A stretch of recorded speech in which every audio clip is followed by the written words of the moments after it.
আগুন জ্বালায় শরীর আর আমি জ্বালাই জীবন। ওপরে আমি ক্যাবলা হলেও ভেতরে শালা রাবণ।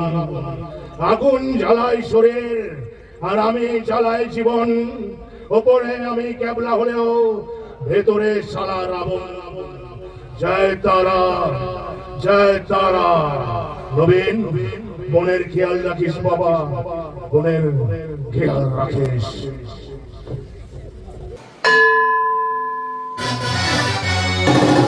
জয় তারা। চন্ডাল, চন্দ্রপুরের চন্ডাল। তার মানে তুমি সেই চন্ডাল? হ্যাঁ মা, আমি সেই চন্ডাল। এমন করে বলছো এখন মহাপুরুষ এসেছো? একমাত্র প্রমাণের অভাবে আর প্রশাসনের নির্বুদ্ধিতায় তোমাদের মতো ক্রিমিনালরা এখনো চন্দ্রপুরের গ্রামে গ্রামে ঘুরে বেড়াচ্ছে। তা না হলে যারা আইন নিজে আইন আইনে মরছে পড়ে গেছে মা। বিচারকের চোখ কালো কাপড়ে ঢাকা।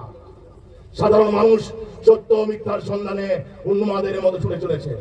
বিচারের বাণী নীরবে নিভৃতে কাঁদে। কি বলতে চাইছো পরিষ্কার বলো। কেষ্ট, কেষ্ট? হ্যাঁ গো মা, আমার ছেলে কেষ্ট। জানি, আরেকটা চন্ডাল, সমাজ বিরোধী খুনি। সমাজ তার প্রাপ্য শাস্তিটাই তাকে দিয়েছে। বেশ করেছে, বেশ করেছে। কেষ্টর যা সাজা পথ ছিল এই সমাজ তাকে ঠিক সেই সাজাই দিয়েছে। কিন্তু মা, এই সমাজের ভালো মানুষদের কেষ্টকে খুব প্রয়োজন ছিল, কিন্তু কেষ্টকে ভালো মানুষ করার প্রয়োজন কারও ছিল না। কেষ্টকে সবাই নরকের কীট বলতো, কিন্তু সেই নরককে স্বর্গ বানানোর দায় কেউ নেয়নি। মা, আমি তো কেষ্টকে নিজের ছেলে হিসেবে স্বীকৃতি দিতে পারিনি, কিন্তু তুমি তো মা মেয়ে, মায়ের জাত। তুমি তো পারতে কেষ্টর পাথর সম হৃদয়ে গোলাপের ফুল ফোটাতে।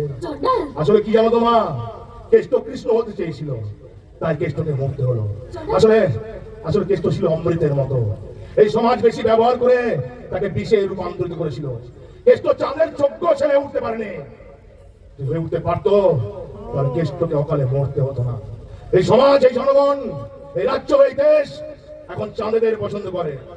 যে চাঁদ মঞ্চে এসে বলবে আগুন জ্বালাই শরীর আর আমি জ্বালাই জীবন। ওপরে আমি ক্যাবলা হলেও ভেতরে শালা রাবণ। আগুন জ্বালাই শরীর আর আমি জ্বালাই জীবন। ওপরে আমি ক্যাবলা হলেও ভেতরে শালা রাবণ। জয় তারা, জয় তারা। নবীন, বোনের খেয়াল রাখিস বাবা, বোনের খেয়াল রাখিস। বোন